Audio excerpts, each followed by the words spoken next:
ነገር እናመሰግንሃለን አባ ስለ ምህረትህ ጌታ እግዚአብሔር ሆይ እናመሰግንሃለን።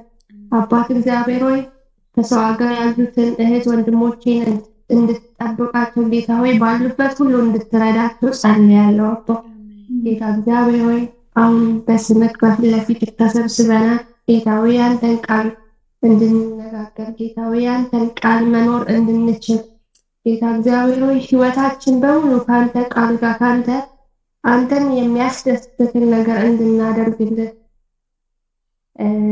ጸልያለሁ። እግዚአብሔር ሆይ እህቶቼን ባርካቸው በብዙ ባርካቸው። አባ እግዚአብሔር ሆይ ሰዓቱን ጊዜውን ሁሉ አንተ ተቆጣጠር። ጌታ እግዚአብሔር ሆይ አንተ ከኛ ጋር ይሁን በጌታ ኢየሱስ ስም አሜን። ተባረክ ብሩኮኒ አሜን። ተባረክ ይድላዬ እንዲህ ነው አይሻ። እኔ አሁን በምክንያት ነው ጸልይ ስል አይሽ በቃ እንደዚህ አረሰረሽን። ጌታ ይባርክሽ። ማለት ያለኝ ነበር ጸልይ ነበርና ተባረክ ይድላዬ። እሺ አሁን በጣም ወደምንወደው ትምህርታችን እየገባን ነው። ባለፈው ኦሬዲ ያቋረጥንበት ቦታ አዲስ መወለድ ለምን ነው አዱይ ወይ ሚታርጊ ወይ አትንቀሳቀሽ ማለት አሽ ተባረክ። ሪካርድ እያደረኩ ስለሆነ ድምጽ እንዳይረብሻቸው የሚሰሙት ሰዎች ማለት ነው። ስለዚህ ያቋረጥነው ማንም በክርስቶስ ቢሆን አዲስ ፍጥረት ነው የሚለውን የእግዚአብሔር ቃል ይዘን ሁለተኛ ቆሮንቶስ 5:17 ነው ሁሉም አልፏል ያለፈው አልፏል ነው ሁሉም አዲስ ሆኗል የሚለውን ቃል ማለት ነው። ማንም በክርስቶስ ቢሆን አዲስ ፍጥረት ነው ያለፈው አልፏል ነው ሁሉም አዲስ ሆኗል የሚለውን ቃል ተንተርሰን ይዘን ስለ እግዚአብሔር ምህረት ስለ እግዚአብሔር ማንነት ስለ ፍቅሩ ስለ ጻድቅነቱ እንዲሁም ደግሞ አዲስ የተወለደ ሰው ወይም አዲስ ዳግመኛ የተወለደ ሰው ምን አይነት ለውጥ ነው ያመጣው በመንፈሳዊ ለውጡ ምንድነው ያመጣው ከጨለማ ወደ ብርሃን እንደዚህን ተነጋግረን ነበረ። እንዲሁም ደግሞ አንድ ሰው ዳግመኛ እንዴት መወለድ ይችላል ምንድነው ስቴፖቹ የሚሉትንም አይተን ነበረ። በመጨረሻ ማንም የሰው ዘር የተባለ ከሴት የተወለደ ሁሉ ከኃጢአት ተለይቶ እንደማይታይ ምክንያቱም ልክ ውሻና አጥንት እንደምናዛምድ የሰው ዘር በሙሉ ከኃጢአት ጋር እንደዛ የተጣበቀ እንደሆነ እንዲሁም ደግሞ በክርስቶስ ኢየሱስ ብቻ እኛ ከኃጢአት መዳን እንደምንችል አይተናል ማለት ነው። ስለዚህ ሁለተኛው ጥናት ላይ ነው ዛሬ የምናተኩረው። ሁለተኛው ጥናት ደግሞ አዲስ መወለድ ወይም ዳግመኛ መወለድን መረዳት። የመጀመሪያው አንደኛው ለምንድን ነው ዳግመኛ መወለድ አስፈላጊ የሆነው? አስፈላጊ የሆነው? እዚህ ይሄ አንደኛው ነጥብ ነው። በአንደኛው ነጥብ ውስጥ ደግሞ 3 ነጥቦች አሉ። ምክንያቱ ለምንድን ነው አስፈላጊ የሆነው የሚለው ማለት ነው። የመጀመሪያው የተፈጥሯዊ ሰው ማለት የአዳም ዘር በሙሉ እንደማለት ነው። ምንድነው በመንፈሳዊ ህይወቱ የሞተ ነው እና የእግዚአብሔርን ትእዛዝ መረዳትም ሆነ ማድረግ መፈጸም ማከናወን አይችልም። ለማድረግ ቢሞክር እንኳን እግዚአብሔርን ማስደሰት አይችልም። ስለዚህ አዲስ መወለድ ወይም ዳግመኛ መወለድ ምንድነው የሚሰጠን? አዲስ የሆነ መንፈስን ይሰጠናል።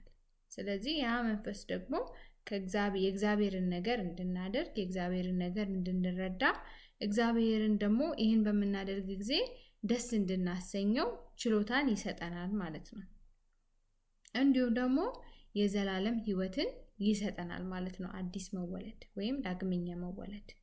እነዚህ ደግሞ የምናየው ሮሜ 8:6-8 ኤርሚያስ 17:9 ኤፌሶን 2:3 እነዚህ ከዛ ነው የምናያቸው ማለት ነው።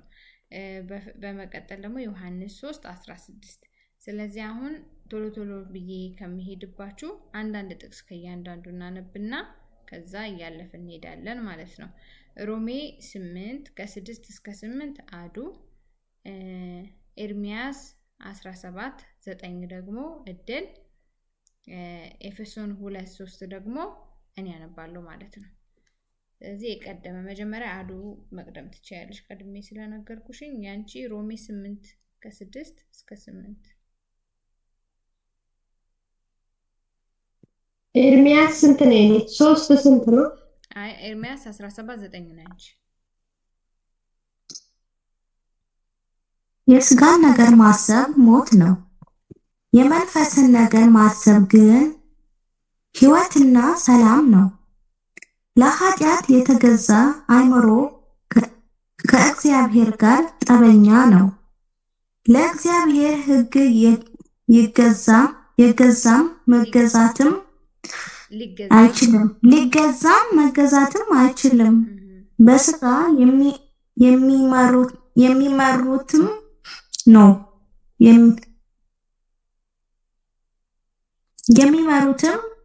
እግዚአብሔርን ማስደሰት አይችሉም። በሥጋ የሚመሩትም እግዚአብሔርን ማስደሰት አይችሉም። ስለዚህ እዚህ ጋር በሥጋ የሚመሩ ሰዎች እግዚአብሔርን ማስደሰት አይችሉም ይላል ማለት። ስለዚህ በሥጋ ስለሚመሩ ምንም የፈለገ ቢያደርጉ የእግዚአብሔርን ቃል ለማድረግ ቢሞክሩ እንኳን ማስደሰት አይችሉም እግዚአብሔርን ማለት ነው። ስለዚህ የግዴታ በመንፈስ መሆን አለብን ማለት ነው። እሺ ኤርሚያስ 17 ይላል የሰው ልብ ከሁሉ ይልቅ ተንኮለኛ እጅግም ክፉ ነው፣ ማንስ ያውቀዋል? አሜን ተባረኪ። ስለዚህ የሰው ልጅ በተፈጥሮ ልቡ ተንኮለኛ ነው። በቃ እግዚአብሔር ቃል እንደሚናገረው ተንኮለኛ ነው። ማንስ ያውቀዋል? በልቡ የሚያስበው ማንስ ያውቀዋል? ማንም የሚያውቀው የለም። በቃ ተንኮሉ በጣም በቃ ምንም ሊያስብ ይችላል። የሰው ልጅ ልብ የተመረዘ ልብ ስለሆነ ማለት ነው፣ ንጹህ ልብ ስላልሆነ። ለዛ ነው እግዚአብሔርን ልቤን አንጻልኝ፣ ንጹህ ልብን ፍጠርልኝ የምንለው። ምክንያቱም ልባችን ንጹህ ካልሆነ የምናደርገው ነገር ሁሉ እግዚአብሔርን ሊያስደስተው አይችልም። እና ለምሳሌ እኔ ከአዱ የበለጠ ጎበዝ ሆኜ ለመታየት ፈልጌ የእግዚአብሔርን ቃል በደንብ አድርጌ ባነብ እግዚአብሔር ልቤን ነው የሚያየው። ስለዚህ ልቤ ንጹህ ካልሆነ የፈለገ የእግዚአብሔርን ቃል ባነብ፣ የፈለገ ብሰብክ፣ የፈለገ ምን ኦልሬዲ ሞቲቬ ተበላሽቷል። ልቤ ላይ ያለው ነገር ተበላሽቷል። ስለዚህ ልቤ ላይ ያለው ከተበላሸ ውጭ ላይ የምሰራው ስራ ምንም እግዚአብሔርን አያስደስተውም። ስለዚህ የሰው ልብ ራሱ እንደዛ ተንኮለኛ ነው። ስለዚህ ያ ተንኮለኛ ልብ ደግሞ በእግዚአብሔር ካልተገዛ ወይ ካልተለወጠ በስተቀር እግዚአብሔርን ሊያስደስት አይችልም። ሐሳቡ ሁሉ ፍቃዱ ሁሉ መጥፎ ስለሆነ ማለት ነው። ኤፌሶን 2:3 ደግሞ ኤፌሶን 2:3 እንደዚህ ይላል።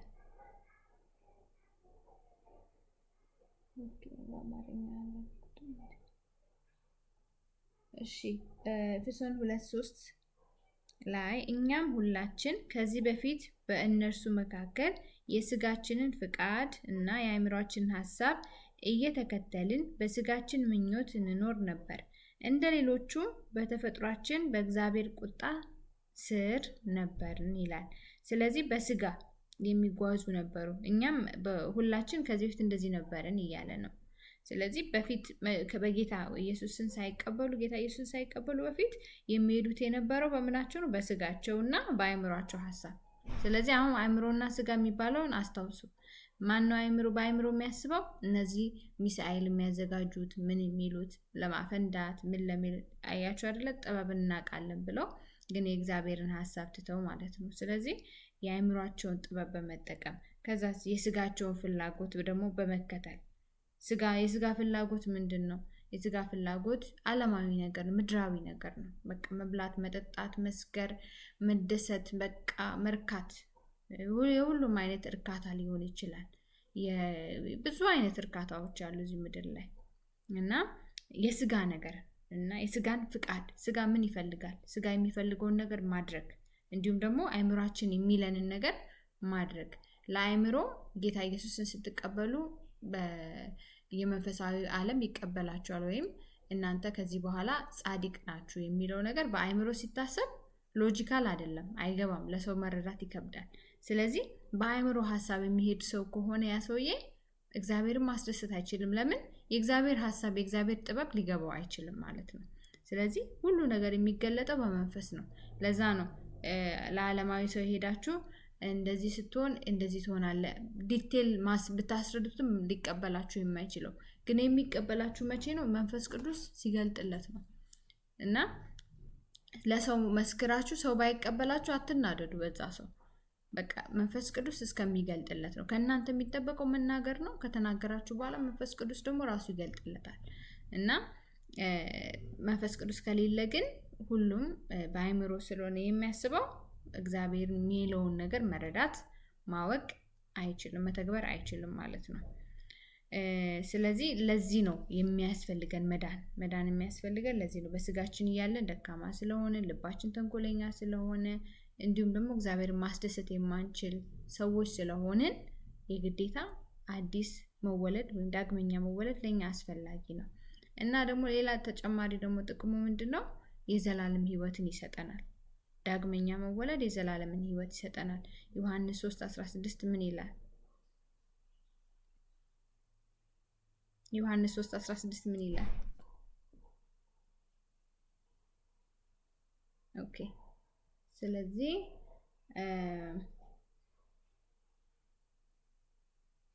3:16 ቃል በቃል ልበልላችሁ ብዬ ነው። ያው ታውቁታላችሁ ብዬ አስባለሁ። በእርሱ የሚያምን ሁሉ የዘላለም ሕይወት እንዲኖረው እንጂ እንዳይጠፋ እግዚአብሔር ዓለምን እጅግ ስለወደደው አንድያ ልጁን ሰጠን። ሌላ ትርጉም እንዲሁ ዓለምን ወዷልና ይላል አይደለ? ስለዚህ አንድያ ልጁን እስከሚሰጥ ድረስ እንዲሁ ዓለምን ሁሉ ወዷልና ይላልና ስለዚህ ማንም በሱ የሚያምን ሁሉ የዘላለም ሕይወት ይኖረዋል። ስለዚህ ዳግመኛ የተወለደ ሰው የዘላለም ሕይወት ይኖረዋል ማለት ነው። በመቀጠል ሁለተኛ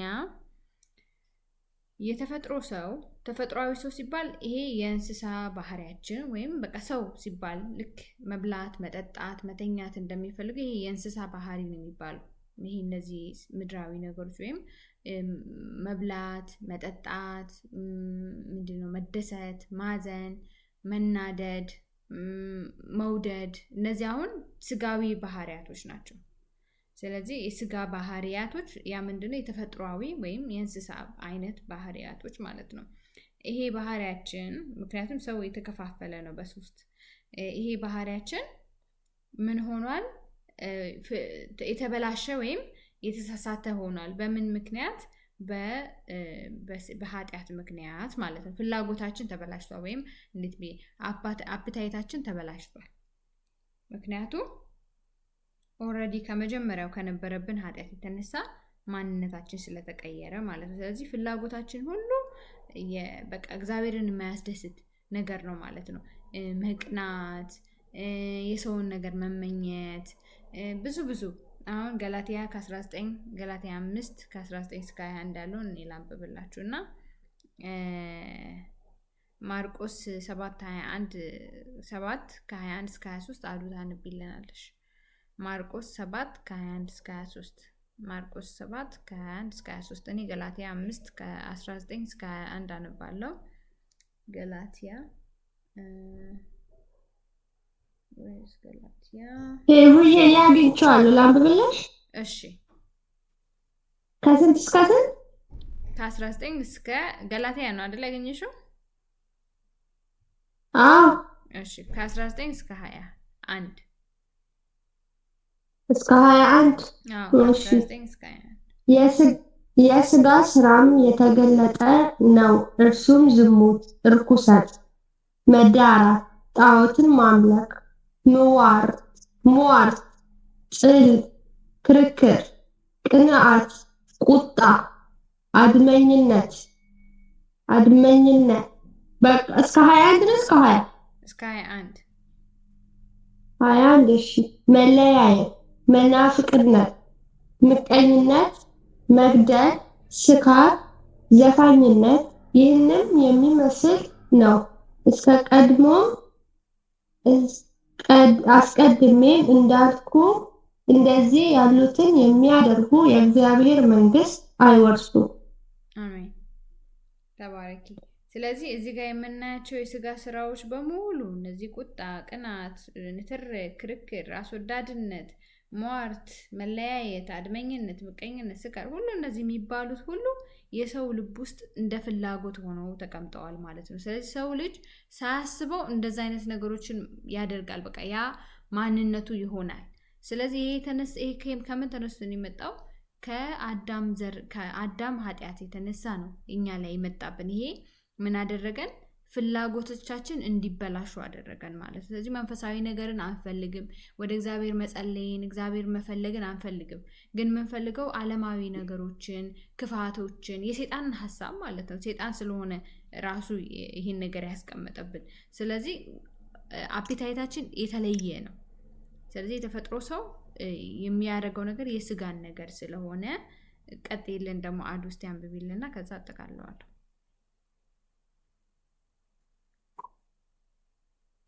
አዲዬ ማርቆስ 7 ከ21 እስከ 23 እሺ።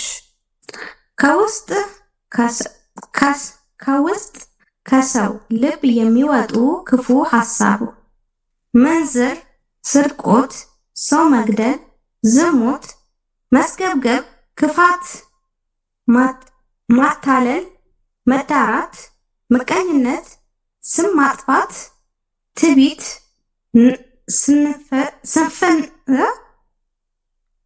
ስንፍና ሜቢ ስንፍና ናቸው። ስንፍና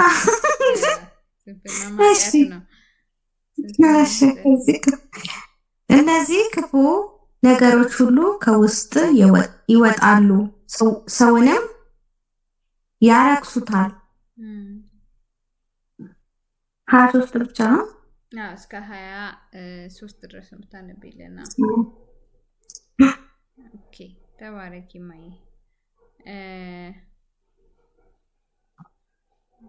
ነገር ሊብይ ነው እዚሁ ላይ። እሺ እነርሱም ክፉ ሐሳብ ይላል አይደለ? መጀመሪያ ሲጀምር ስርቆት እንደዚህ ነይልና ይህ ሁሉ ክፉ ነገር ከሰው ልብ ይወጣል፣ ሰውንም ያረክሰዋል ይላል። ስለዚህ እነዚህ ነገሮች ሁሉ ተንኮለኛ ነው ብለናል አይደለ? ኤርሚያስ 17:9 ላይ ሰው ልብ ኤርሚያስ 17:9 ላይ ማለት ነው። ያ ልብ ተንኮለኛው ልብ ከውስጡ የሚመጣው ፍላጎት መሻቱ ምንድናቸው ማለት ነው? እነዚህ ናቸው። ክፉ ሐሳብ፣ ዝሙት፣ ስርቆት፣ ሰው መግደል፣ አመንዝራነት፣ ስግብግብነት፣ ክፋት፣ አታላይነት፣ ስደት፣ ምቀኝነት፣ ስድነት ነው፣ ስደት አይደለም። ሐሜተኝነት፣ ትዕቢተኝነት፣ ግዴለሽነት፣ ልክ አንቺ እንዳነበብሽ ሰነፍነት ማለት ነው። እና እነዚህ የልብ መሻቶች ናቸው። ስለዚህ ልባችን እንደዚህ የተበላሸ ነው። ልባችን ከልባችንም የተነሳ ደግሞ ስራችን፣ ፍላጎታችን፣ ማድረግ የምንፈልገው ነገር ደግሞ ቅድም ገላትያ ላይ እንዳነበብነው የስጋ ስራዎችን ነው የምናደርገው። የሰው ተፈጥሮ ይሄ ነው። ናቹራሊ እኛ እንደዚህ ተፈጥሯችን እንዲህ ነን። ወደ እግዚአብሔር መቅረብ የምንችል ሰዎች። እንደዛ ቢሆን ኖሮ እኮ መጸለይም አይከብደንም ነበር፣ ብዙ ነገር። ግን የዛ ሁሉ የምንገደበው መጸለይ የማንችለው ሁልጊዜ ችግር ሲፈጠር ምድር ላይ እንደነበረው ለምንድን ነው? የምድራዊ ሰዎች ስለሆንን ነው። ግን ያን እንድንኖር ያደረገን ነገር ምንድነው? ልባችን ነው ማለት ነው። ምድራዊ ሰዎች እንድንሆን እንድናስብ ያደረገን ማለት ነው። ስለዚህ የምድራዊ ሰዎች ስንሆን የተፈጥሯዊ ባህሪያችንን ነው የምንይዘው ማለት ነው። ግን የምድራዊ ሰዎች ሳንሆን ስንቀር አዲስ ስንወለድ፣ ዳግመኛ ስንወለድ፣ ከእግዚአብሔር ከዘላለማዊ ቤተሰብ ስንፈጠር፣ እንደ አዲስ ስንወለድ ምን እንሆናለን ማለት ነው? ፍላጎታችን ይቀየራል፣ የልባችን መሻት ይቀየራል፣ ሁሉ ነገራችን ይቀየራል ማለት። ስለዚህ አሁን የተናገርናቸው ነገሮች በሙሉ ይቀየራሉ ማለት። ይሄ የኛ መገለጫ አይደለም፣ ይሄ የዛኛው ዓለም መገለጫ ነው ማለት። ስለዚህ እነዚህ ነገሮች ስናያቸው እኛ ህይወት ውስጥ እነዚህ ነገሮች መኖር የለባቸውም ማለት ነው። ስለዚህ አዲስ ዳግመኛ መወለድ የኛን ፍላጎታችን፣ የልብ መሻታችንን ይቀይራል። ስለዚህ ያ ስላለ በጣም አስፈላጊ ነው ለኛ ዳግመኛ መወለዳችን ማለት ነው። አዲ ማለት የፈለግሽው ነገር ነበረ?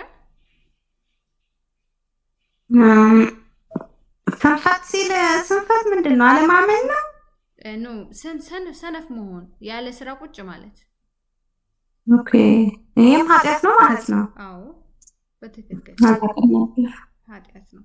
ስለዚህ መስነፍ በቃ በአጠቃላይ እግዚአብሔር ባዶ እጃችንን አላከንም። ሁላችንም ላያችን ላይ የተቀመጠ ነገር አለ፣ የተሰጠን ነገር አለ። ስለዚህ ያ የተሰጠንን ነገር ደግሞ ካልሰራንበት የምንተኛበት ከሆነ ምንሰንፍ ከሆነ ጊዜ የለንም ሲጀመር እኮ ምንሰፍንበት። ስለዚህ እግዚአብሔር መስራትም ያስፈርዳል ማለት ነው። አዎ አለመታዘዝ ነው ይሄ። ኦኬ አለመታዘዝ ነው። ምክንያቱም እግዚአብሔር የሰጠሽ ነገር አለ፣ ታማኝ አደራ ነው ሰጥቶሽ ሄደው። ስለዚህ ያንን አደራ ነው የምትበዩ ማለት ነው። ስለዚህ በስንፍናሽ ውስጥ እግዚአብሔር አይከብርምና እግዚአብሔር ይሄን አይወድም። ስለዚህ እግዚአብሔር ቃል የሚሰጥሽን ነገር ነው መኖር ያለብን አይደለ? ያኔ እግዚአብሔር ቃል እናያለን፣ እኛ እንኖራለን። ልክ እንደ መስታወት የእግዚአብሔርን ቃል እናያለን፣ አታርጉ የሚለን እናናረግም፣ አርጉ የሚለን እናረጋለን። ስለዚህ ለስንፍና ጊዜ ሊኖረን አይችልም። ምክንያቱም የእግዚአብሔር ቃል ጸልዩ ይለናል። የእግዚአብሔር ቃል ምን ይለናል? የድሃውን እርዱ ይለናል። ይሄና ብዙ የሚያዘን ነገር አለ የእግዚአብሔር ቃል። ስለዚህ ያንን ነገር ሲነግርሽ እንዴት ብለሽ ነው ቁጭ የምትዩ? እንዴት ብለሽ ነው የምትሰንፊው? ያ ማለት የእግዚአብሔርን ቃል የታዘዝሽ አይደለም ማለት ነው። አድርጊ ያለሽን ነገር እያረግሽ አይደለም ማለት ነው። ስለዚህ ስንፍና ኃጢአት ነው። ግድ የለሽ ትሆኛለሽ። በቃ ደንታ የለሽም። እቺ ጆርዳን ተቀጣጥላ ብጠፋም you don't care ደንታ የለሽም። አትጸልይም፣ እግዚአብሔር እንዲፈውሳት አትጸልይም። ብዙ ነገር እና ግድ የለሽ መሆን ኃጢአት ነው። ስለዚህ ይሄ የሰው ተፈጥሮን ይቀይራል ማለት ነው። ዳግመኛ መወለድ የአዳምን ማንነት ይቀይረዋል፣ የድሮውን አዳም ማለት ነው። እንዲሁም ደግሞ ምን ብላ አብተናል? የመጀመሪያው ላይ የእግዚአብሔርን ቃል መረዳት፣ መታዘዝ እና እግዚአብሔርን ማስደሰት አይችልም ነበረ። ዳግመኛ ሲወለድ መታዘዝ፣ ቃሉን መረዳት እንዲሁም እግዚአብሔርን ማስደሰት ይችላል። 3 ነገሮች። ከዛ ደግሞ በመቀጠል ደግሞ በፍላጎቱ የተበላሸ ነበረ፣ ወይም ፍላጎቱ ትክክል አልነበረ፣ መሻቱ፣ የልብ መሻቱ ግን ከአዲስ ወይም ከዳግመኛ ከመወለዳችን የተነሳ ምን ሆነን ማለት ነው? ፍላጎታችን ተቀየሩ ማለት ነው፣ ወይም መሻታችን ተቀየረ ማለት ነው። በፊት የምንሻ የነበረው ምድራዊ ነገር ሁሉ ተቀየረ ማለት ነው። 3ኛ ምን ያደርግልናል?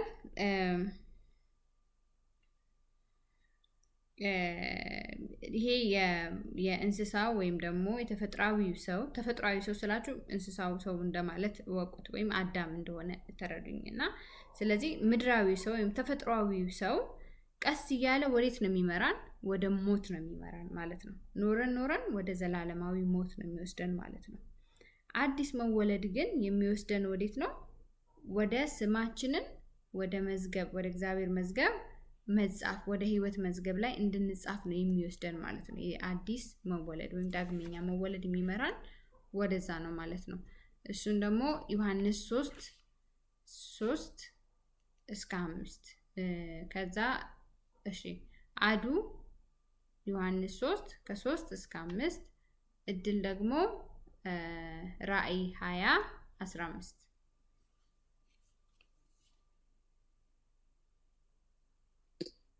እሺ።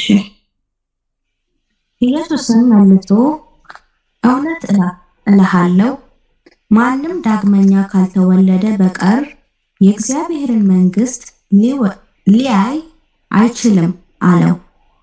ኒቆዲሞስም ይሄ ብቻ 5:5 እሺ። ኒቆዲሞስም ሰው ከሸመገለ በኋላ እንዴት ሊወለድ ይችላል?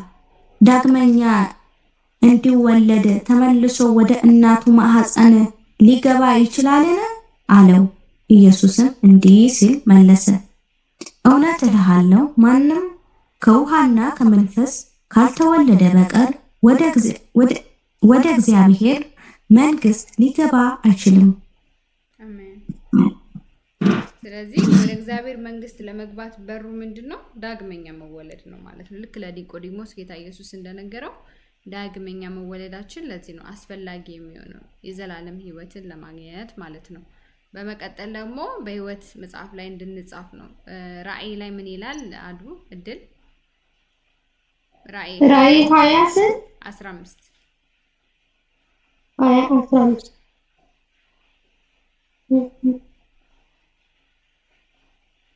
በሕይወትም መጽሐፍ ተጽፎ ያልተገኘው ማንኛውም በእሳት ባህር ውስጥ ተጣለ።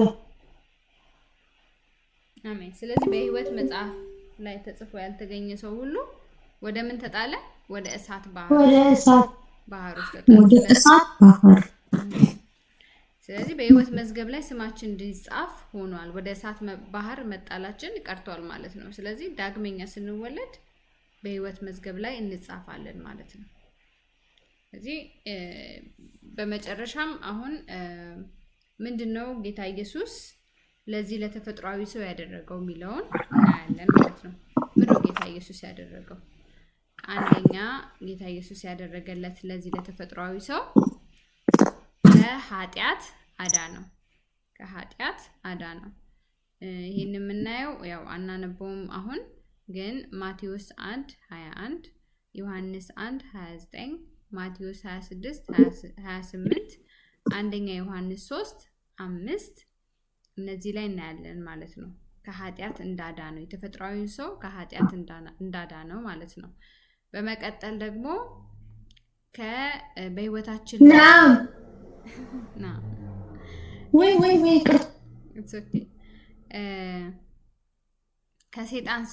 ከሰይጣን ኃይል በህይወታችን ላይ ካለው ከሰይጣን ስራና ከሰይጣን ኃይል አድኖናል ማለት ነው።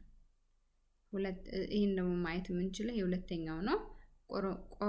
ቆላሲያስ 1:13 እና አንደኛ ዮሐንስ 3:8 ላይ እናያለን ማለት ነው። ከሰይጣን ስራዎች እና ከሰይጣን ኃይል ነፃ አውጥቶናል ማለት ነው። ጌታ ኢየሱስ ምንድነው ለተፈጥሯዊ ሰው ያደረገው የሚለውን ማለት ነው።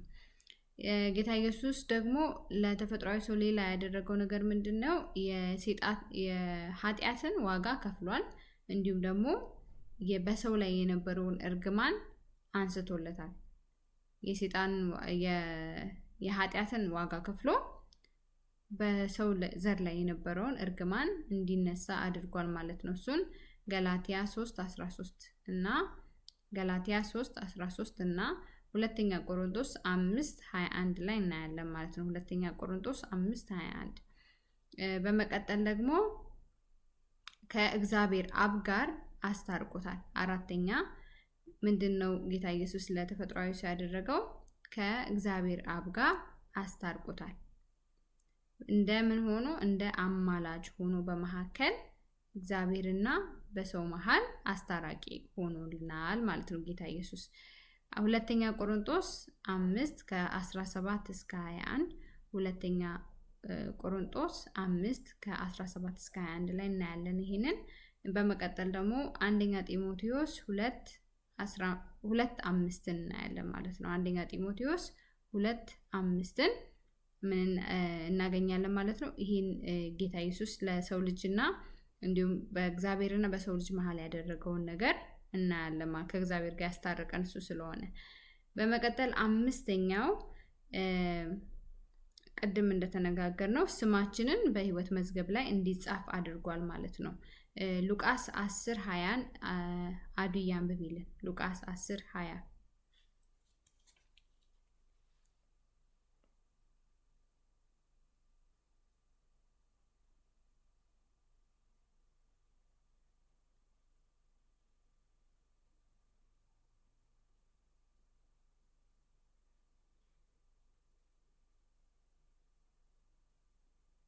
አዱ ደርሰሻል?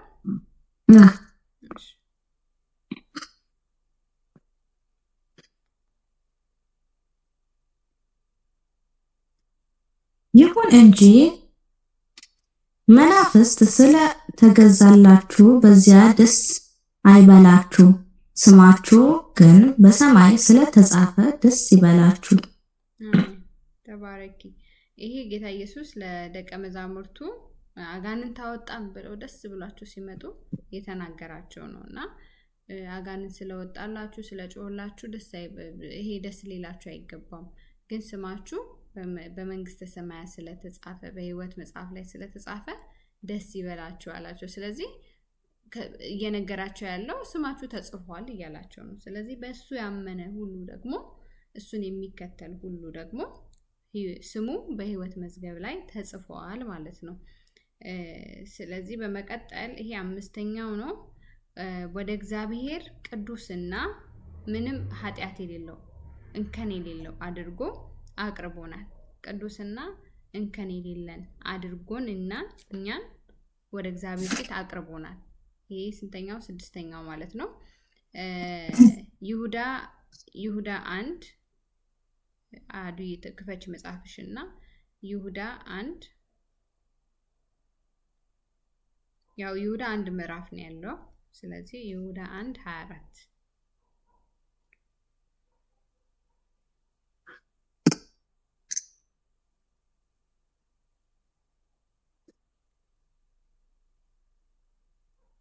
እንዳትወድቁ ሊጠብቃችሁና ያለ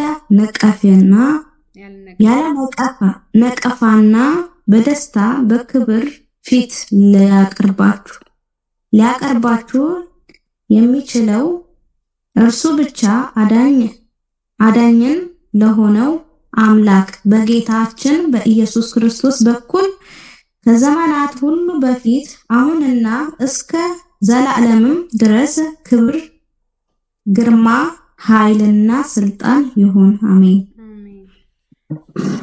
ስለዚህ ምን አድርጎ የሚያቀርበን? ምንም እንከን የሌለባቸው እንከን አልባ አድርጎ የሚያቀርበን ማለት ነው ጌታ ኢየሱስ ክርስቶስ። ስለዚህ ለሰው ዘር ያደረገለት ወይም ለተፈጥሯዊ ሰው ጌታ ኢየሱስ ያደረገው እንከን የሌለው ቅዱስ አድርጎ በእግዚአብሔር ፊት አቅርቦታል ማለት ነው። እንዲሁም ስማችን በሕይወት መዝገብ እንዲጻፍ አድርጓል። ከእግዚአብሔር ጋር አስታርቆናል። የኃጢአትን ዋጋ ከፍሎልናል። እንዲሁም ደግሞ እርግማንን ከኛ ላይ አንስቷል። ከሰይጣን ስራና ከሰይጣን ኃይል ነፃ አውጥቶናል። እንዲሁም ደግሞ ከኃጢአት አድኖናል። ስለዚህ እነዚህ 6 ነገሮችን በጥቂቱ ያደረገልን ተብሎ የተገለጹ ናቸው እና ከዛም በላይ ብዙ ነገር አድርጎልናል። ግን እዚህ መጽሐፋችን ላይ ያለውን ስንከተል ነው። በመቀጠል የምናየው ለድህነት መሰናክል የሚሆኑ ነገሮች ምንድን ናቸው? አንድ ሰው ጌታን ከተቀበለ በኋላ ወይም ጌታ ኢየሱስን ወይ ስለ ጌታ ኢየሱስ ከሰማ በኋላ ወዲያውኑ ወደ እንዳይድን የሚከለክለው ምንድን ነው? ወይም ጌታ እንዳይቀበል የሚከለክለው ምንድን ነው? ጌታን ከተቀበለ በኋላስ ፌሎሺፕ ለማድረግ ለመቀላቀል ለመምጣት የሚከለክለው ነገር ምንድን ነው የሚለውን እናያለን ማለት ነው። በመጀመሪያ ሰይጣን የሁሉንም በዓለም ላይ ያሉ የተፈጥሯዊን ሰው አይን ሁሉ ጋርዷል እና የእግዚአብሔርን ነገር እንዳያዩ አድርጓቸዋል። ግን እንደዛም ሆኖ ግን የኢየሱስ ክርስቶስ ወንጌል በየቦታው ሲሰበክ በአጋጣሚ ሊሰሙ ይችላሉ። እነዚህ ሰዎች ግን አይናቸው ስለታወረ ማየት አይችሉም ወይም መረዳት አይችሉም ይህን ምስጢር። ስለዚህ ምን ሊሆን ይችላል ይህንን እንዳይቀበሉ የሚያደርጋቸው የሚለውን ዘርዝረን እናያለን።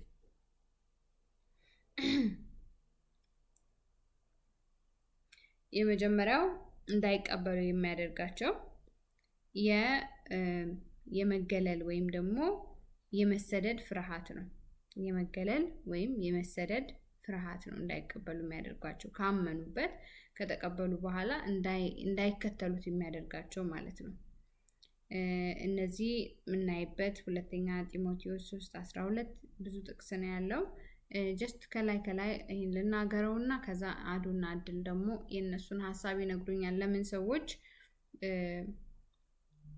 ለምን ወደ ክርስቶስ ሲጠሩ እንደማይቀበሉ ከተቀበሉስ በኋላ ለምን እንደማይቀጥሉ እንነጋገራለን ማለት ነው። ቤተክርስቲያን ውስጥ ካስተዋላችሁ ጌታ ኢየሱስን መቀበል የሚፈልግ ተብሎ ሁልጊዜ ከስብከት በኋላ ይጠራል። በዛ ሰዓት ያልዳኑ ሰዎች ለምንድን ነው ወደ ጌታ መምጣት የማይፈልጉት? ለምንድን ነው የሚከለክላቸው? ኦልሬዲ ሰምተዋል፣ ኦልሬዲ ቸርች ድረስ መጥተዋል። ለምንድን ነው ወደዛ መጥተው ጌታን የማይቀበሉት የሚለውን እናያለን። እኔ እነግራችኋለሁ የተወሰነ እዚህ ላይ ያለውን፣ እናንተ ደግሞ በራሳችሁ ሀሳብ ትነግሩኛላችሁ ማለት ነው። የመጀመሪያው እንዳልኳችሁ መሰደድን ይፈራሉ፣ መገለልን ይፈራሉ። ሁለተኛ ጢሞቴዎስ 3:12 እና ዮሐንስ 17:14 አንደኛ ጴጥሮስ 2:19-23 ላይ ማየት እንችላለን። በመቀጠል ሁለተኛ ምቾትና ሀብትን ላለማጣት ምቾትና ሀብትን ላለማጣት ምናልባት ምቾቱም የመጣው በትክክለኛ መንገድ ላይሆን ይችላል። ሀብቱም የመጣው በትክክለኛው መንገድ ላይሆን ይችላል። ምናልባት ጌታን ስቀበል ይህንን መንገድ አቆማለሁ ብሎ በመፍራት ድህነት ይመጣብኛል፣ ስራ ይበላሻል ብሎ በመፍራት ጌታን ላይቀበሉ ይችላሉ። በሌላ ደግሞ ሶስተኛ ደግሞ በጣም የተማሩ ሰዎች ሊሆኑ ይችላሉ። ብዙ ህይወት ደረጃ ላይ የደረሱ ትልልቅ ቦታ ላይ የደረሱ ፕሬዚዳንቶች፣ መሪዎች፣ ብዙ ቦታ ላይ ያሉ ሰዎች ሊሆኑ ይችላሉ። እንደዚህ አይነት ሰዎች ይፈራሉ። ወዲያውኑ እዛ ፊት ለፊት ሰው ሁሉ ባለበት መጥተው ጌታን እቀበላለሁ ብሎ ለመቀበል ማለት ነው።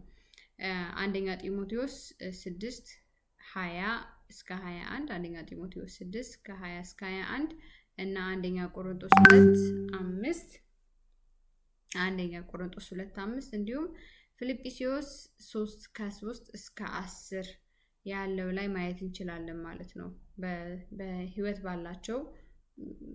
በህይወታቸው ላይ ባላቸው ብቃት ወይም ደግሞ የደረሱበት ደረጃ በህይወት የደረሱበት ደረጃ ምክንያት ሊያዙ ይችላሉ። ወደ ጌታ ለመምጣት ሊፈሩ ይችላሉ። በመቀጠል ተጠብቅ ያለው ብሎ በማሰብ ብዙ ጥበቃ ሊኖራቸው ይችላል። ብዙ ሰዎች በአካባቢያቸው ሊኖሩ ይችላሉ። ብዙ እርዳታ የሚያደርጉላቸው ሰዎች ሊኖሩ ይችላሉ እና ያንን ነገር አጣዋለሁ፣ የሚረዱኝ ሰዎች ይጠፋሉ። ጌታ እንደተቀበልኩ ካወቁ የኔ ተከታይ የነበሩ ሰዎች ከሆኑ እነሱም ሊሸሹኝ ይችላሉ። ለምሳሌ ፌስቡክ ላይ ምናምን ወይ ቲክቶክ ላይ ፎሎወር ካላቸው ከዚህ በኋላ በቃ በጌታ ከሆንኩኝ እነዛ ፎሎወሮች ይሸሹኛል ብሎ ሊያስብ ይችላሉ። ኤግዛምፕል ነው የምሰጠው። እና በህይወት ውስጥ ደግሞ ብዙ የሚጠብቁ ሰዎች ይኖራሉ። ቤተሰቦቻችን ይኖራሉ፣ የሚረዱን የሚያግዙ ልጅ እያለን በተለይ እና ብዙ የመጠበቅ በቃ እኔን እንዳልጠፋ የሚይዙኝ ሰዎች ከአጠገቤ ይጠፋሉ ብሎ በመፍራት ብቻዬን እቀራለሁ ብሎ በመፍራት በመቀጠል ደግሞ አይ እኔ በግሌ ኦልሬዲ እኮ እኔ ኃጢአትን አልሰራ ወይ አልሰርቅ ወይ ደግሞ ይሄ አሁን ስንተኛው ነው? ይሄ አምስተኛው ማለት ነው። አምስተኛው ደግሞ ምንድነው? ጻድቅ ነኝ ብሎ በማሰብ ኦልሬዲ እኔ ኃጢአትን አልሰራም፣ ዝሙት አልዘሙትም፣ አንድ ፍቅረኛ ነው ያለኝ፣ ሰውንም አልዘርፍም፣ ምን አይደለም። ስለዚህ እኔ በቃ ብቁ ነኝ። ምንድነው ጌታን መቀበል ለምን ያስፈልገኛል? ምንም ፖይንት የለውም ብሎ በማሰብ የራስን ጽድቅ በማየት በማሰብ እና ሌላ ደግሞ ዓለማዊነትን መውደድ ዓለም ላይ ያሉትን ነገሮች በመውደድ መዝናናት፣ መጨፈር፣ መደሰት፣ እዛም መሄድ እዚህ መሄድ፣ ብዙ ሴቶች ጋር መሆን ወይ ብዙ ወንዶች ጋር መሆን፣ ሴት ከሆነች ብዙ አለ አይደለ? ዓለም የሚሰጣቸው ነገር ይኖራል እንደ የአካባቢያቸው እና እንደ አኗኗራቸው ሁኔታ ማለት ነው። ስለዚህ ያንን ነገር አጣለው፣ ዓለማዊ ነገር ከኔ ይርቃል ብሎ በመፍራት ነው። በመቀጠል ደግሞ ያሉበት ቦታ ፖዚሽናቸው፣ ለምሳሌ ባለስልጣን ከሆኑ አሁን ስንተኛው መሰላችሁ? 1 2 3 4 5 6 7ኛው ማለት ነው። ባለስልጣን ከሆኑ ያሉበት ቦታ ያንን ቦታ አጣለው ብሎ ሊፈሩ ይችላሉ። ስለዚህ ያም ራሱ ተጽዕኖ ያሳድራል ማለት ነው። መዝሙር 62:11 ላይ ማየት እንችላለን ማለት ነው። እሱን መዝሙር 62:11 ላይ ዓለማዊነትን ደግሞ አንደኛ ዮሐንስ 2:16 ላይ ማየት እንችላለን። እንዲሁም ደግሞ ሁለተኛ ጢሞቴዎስ 4:10ንም ማየት እንችላለን ማለት ነው። ሁለተኛ ጢሞቴዎስ 4:10 ላይ በመቀጠል ደግሞ የሌላውን ነገር መመኘት ይሄ የራሳቸው ያልሆነውን ነገር የሚመኙ ሰዎች ከሆኑ እነዚህም ደግሞ ይፈራሉ። ምክንያቱም ኦልሬዲ ያሉበት መንገድ ትክክል አይደለም። የሌላውን ሰው ነገር የሚመኙት፣ ሌላውን መውደቅ ይመኛሉ። እነሱ ግን የዛን ሰውዬ ነገር ሁሉም መውሰድ ይፈልጋሉ። እና ላይክ አሁን ለምሳሌ አዱ እኔም በጣም ስሰብክ የምትገርም ሴት ከሆነች አዱን እንደምንም ብዬ ላስወድቃት እፈልጋለሁ። በቃ እኔ የኔ ስብከት በደንብ እንዲሰማ አዱን በደንብ አድርጌ ላስወድቃት እፈልጋለሁ። ሰው እንደዚህ አይነት ነገር ካለ በውስጣቸው፣ ፍላጎት ካለ በውስጣቸው ጌታን ከተቀበልኩኝ ይሄን ነገር ላቆም ነው ማለት ነው። ስለዚህ ይሄን ካቆምኩ ደግሞ ኦልሬዲ በቃ ልበላ ነው፣ በቃ ይኸው አዱ ልትበልጠኝ ነው ብለው ይፈራሉ። ያ ፍራቻ ስላለ ጌታን መቀበል ያሳስባቸዋል፣ ያስፈራቸዋል ማለት ነው። በመቀጠል ደግሞ ሰውን ማስደሰት የሚወዱ ሰዎች አሉ። በቃ ሁሉም ሰው እንዲወዳቸው የሚፈልጉ፣ ሁሉም ሰው በቃ ዋው በጣም የምትገርሚ ነሽ እንዲላቸው የሚፈልጉ፣ ሰውን ለማስደሰት የሚኖሩ ሰዎች አሉ። ሰው ማስደሰት አንችልም። የሰው ልጅ ማስደሰት የምንችለው ሰው አይደለም። እግዚአብሔር ራሱ ስንት ነገር አድርጎለት መደሰት ያልቻለን ፍጡር ሰው በሰው አቅሙ ምንም አድርጋችሁ ልታስደስቱት አትችሉ። ግን አንዳንዴ ግን እንሸወዳለን እኛ ሰዎችን ለማስደሰት ብለን ራሳችንን ወይ ደግሞ አሁን እንግዲህ ይሄ የዘላለም ህይወት ጥሪ ነው። ስለዚህ ሰው ደስ ይበለው ብዬ የዘላለም ህይወት ጥሪ ነው ማለት ይሄ በጣም በራሴ ያለኝ ነገር በጣም እየጣልኩኝ ነው ማለት ነው።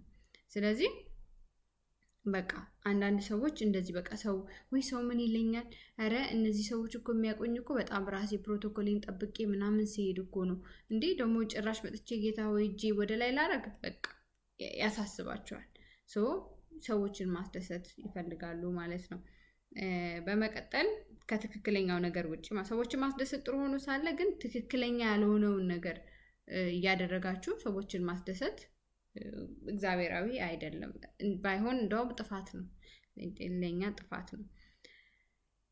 በመቀጠል ደግሞ የሃይማኖታዊ ስነ ስርዓትን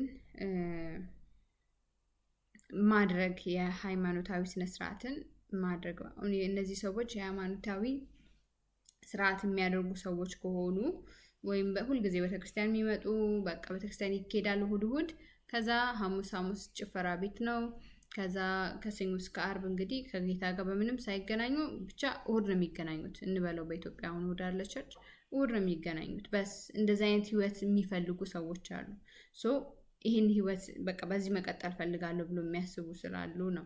በመቀጠል ብዙ አይነት ፍላጎት ሊኖራቸው ይችላል። ሞዴሊስት መሆን፣ አርቲስት መሆን፣ ዘፋኝ መሆን፣ ብዙ የህይወት በቃ ይህን መሆን ፈልጋለሁ የሚሉት ነገር ሊኖር ይችላል እና ያን ሲያስቡት የእግዚአብሔር ቃል ብዙ ነገር አታርጉ የሚላቸው ነገር ስላለ፣ የሚከለክላቸው ነገር ስላለ ይፈራሉ። ስለዚህ ያንን ነገር እግዚአብሔር የሚከለክለኝ ከሆነማ በቃ ህልሜ ላይ ይሳካ ነው ብለው ይፈራሉ። እሱ ፍራቻ አለ። በመቀጠል ኃጢአት ላይ ከሆኑ ለምሳሌ ፍቅረኛ ያላቸው ሰዎች ከሆኑ ባይዘው ፍቅረኛ ስላችሁ እንዴት ብዬ ላስረዳ? አንድ ፍቅረኛ ምናምን አይደለም። ብዙ ፍቅረኛዎች ያላቸው ሰዎች አሉ በየቦታው እየደረቡ ምን እያሉ። እኛም እንደዛ ነበር እንድሮ እና በቃ አንድ ፍቅረኛ አሉ ብላችሁ የምታወሩት ሰው ይኖራል።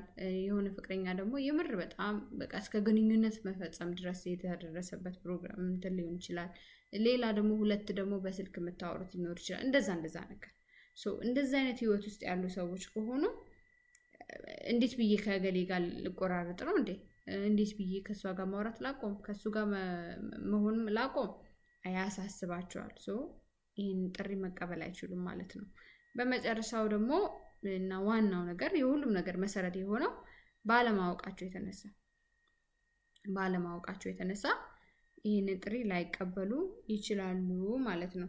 እናንተ ተጨማሪ ሌላ ሰዎች ጌታን ሊቀበሉ ተጠርተው ወይም ደግሞ ሰምተው ላይቀበሉ ይችላሉ፣ ምክንያታቸው ይሄ ሊሆን ይችላል ብላችሁ የምታስቡት ነገር ካለ ንገሩኝና ወደ ቀጣይ እንሄዳለን ማለት ነው። ተባረኩ። አሁን የእናንተ ተራ ነው ለማውራት። የብዬ ጌታ ይባርክሽ። ኦልሬዲ ሁሉንም ብለሽዋል፣ ጨርሰሻል። እኛ ምንም የምንለው ነገር የለም። ተባረኪ። አሜን። ተባረኩ። እናንተም ቶሎ ስላልኩባችሁ ምሕረታችሁ ይብዛልኝ። ግን ኦልሬዲ እናንተ ይሄ ሶስተኛ ጊዜያችሁ ማለት ይቻላል። ምክንያቱም ለኛ በጣም እኔ አለኝ ምን ነው የለም ባላለችም አሉ። አሁን ሪከርድ ማድረጉን ላቁም። አሁን እድሌ አቁም። ለምን